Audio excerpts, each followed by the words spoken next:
रूबरू कार्यक्रम में आज हम मौजूद है राजधानी के एन स्टूडियो में, जहां पर पुष्पा म्यूजिकल ग्रुप की तरफ से एक कार्यक्रम चल रहा है।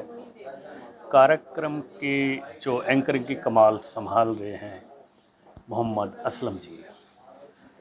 किसी भी कार्यक्रम का एंकर उस कार्यक्रम की रीढ़ की हड्डी होती है। कैसे सभी दर्शकों को, श्रोताओं को बांध के रखना है, ये सब एंकर के हाथ में होता है और ये कार्य मोहम्मद असलम जी बखूबी निभाते हैं। इनका जो शेर व शायरी का अंदाज है वो देखने लायक है, सुनने लायक है। मोहम्मद असलम जी, रूबरू कार्यक्रम में आपका स्वागत है। जी, मैं धन्यवाद आपका।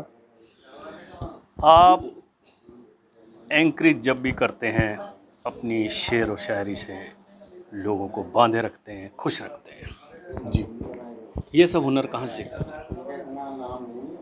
ये हुनर जो मैंने सीखा स्कूल कॉलेज के टाइम में, जब कभी हम कोई लेक्चर दिया करते थे तो हम शेर कह कर के ही, उदाहरण के तौर पर शेर हम कहा करते थे।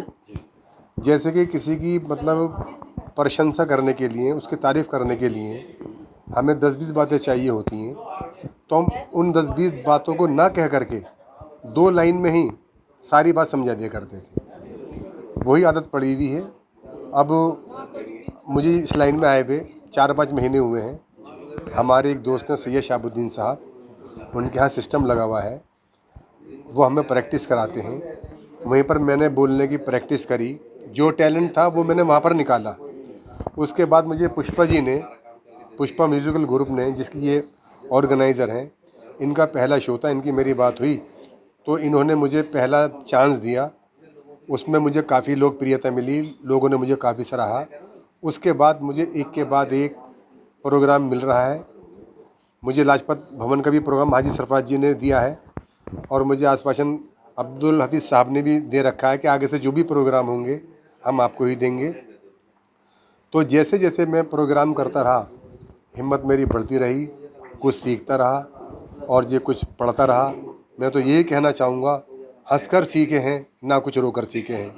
हंसकर सीखे हैं, थोड़ी देर हंसकर सीखे हैं ना कुछ रोकर सीखे हैं, और जो कुछ सीखे हैं किसी के होकर सीखे हैं। वाह वाह वाह वाह, बहुत खूब। यही अंदाज है जो सभी दर्शकों को बांधे रखता है। बहुत बहुत धन्यवाद, बहुत बहुत शुभकामनाएं आपके लिए।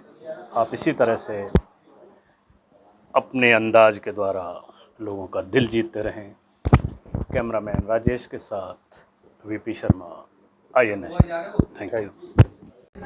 यही कहना चाहूँगा, उनकी राहों में खड़े होते हैं, किसी का क्या लेते हैं। उनकी राहों में खड़े होते हैं, किसी का क्या लेते हैं। देख के सूरत उनकी प्यास दिल की बुझा लेते हैं। बहुत शानदार गीत पूनम जी ने गाया, बहुत शानदार। अब मैं शर्मा जी के लिए मैं यही कहना चाहूँगा कि फूलों सी मुस्कान हो आपकी, फूलों सी मुस्कान हो आपकी, सबसे बड़ी शान हो आपकी, और है मेरी रब से यही दुआ, आसमान से भी ऊंची उड़ान हो आपकी। वीपी शर्मा जी के लिए जोरदार ताली।